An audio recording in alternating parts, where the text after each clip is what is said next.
Hello, and I just love catching up with the best that Australia has to offer. None more betterer than our guest this evening, Mr. Russell Morris. Hello, Russell, how are you? I'm not bad, thanks. Oh, Pretty good. thanks for talking with us this evening. Now, Adelaide, it's almost like you should move here. We've got some great Russell Morris gigs coming up. First of all, we're going to see you with Cotton Keys and Morris, Friday, 28th of August. Then you're doing some solo stuff, 23rd of September, also at Stonyfield Winery. The Emu Hotel has you on the 24th, and on the 25th, you can go and see you at the Marion. Then you're coming back in October and with old pal Mr. Brian Cadd at Norwood Live on the 8th of October. So when are you moving? I know. I nearly did, actually. I nearly bought a place in Adelaide about a year ago. You should have. Yeah, I was seriously thinking about it. And it was a lovely little place, and ended up not doing it because my mother is still with me, and not living with me, but she's 87 and sort of depends on me a little bit. So I didn't move from Melbourne.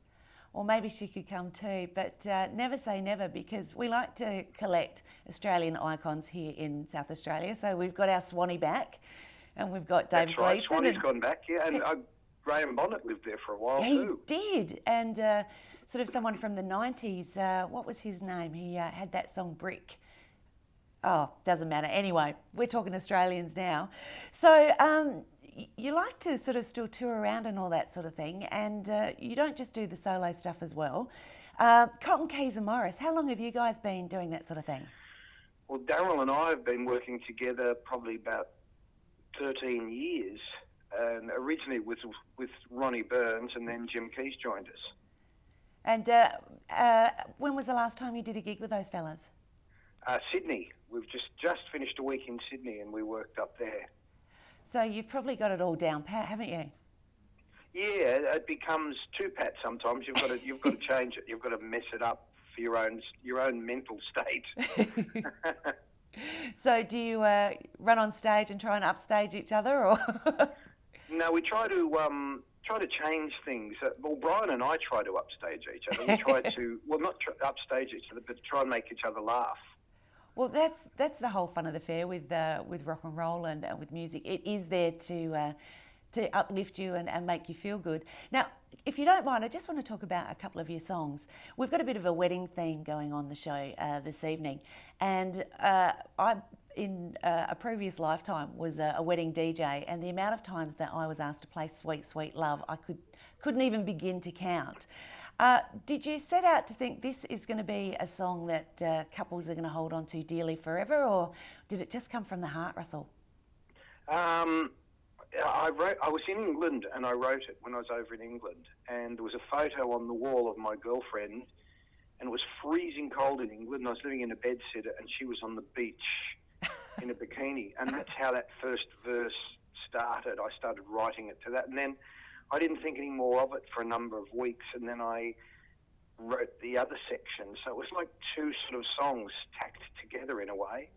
Well, it's a beautiful song, and I still played on radios nowadays, as is The Real Thing, and I love the story behind it. Quickly, would you mind just telling us? About which one? The Real Thing.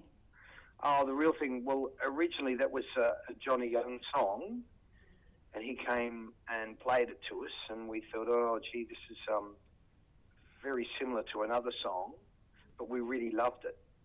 So Ian Meldrum was the one that actually said, listen, I've got these ideas, this is what I'm going to do. I'm going to make it sound like I Am the Walrus, Hurdy-Gurdy Man, throw in a bit of Russell as well. All rolled into one.